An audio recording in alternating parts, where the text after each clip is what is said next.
Subscribe to our channel by clicking the subscribe button.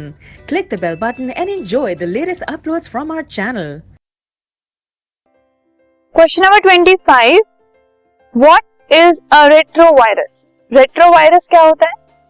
एक virus जिसमें RNA present होता है, that is ribonucleic acid as a genetic material. वैसे generally जो genetic material है वो डीएनए की फॉर्म में प्रेजेंट होता है, लेकिन वो वायरस जिसमें जेनेटिक मटेरियल जो है वो आरएनए की फॉर्म में प्रेजेंट होता है उसको रेट्रोवायरस कहा जाता है। और एक एग्जांपल है रेट्रोवायरस का human immuno deficiency virus, which is also called HIV। तो HIV एक रेट्रोवायरस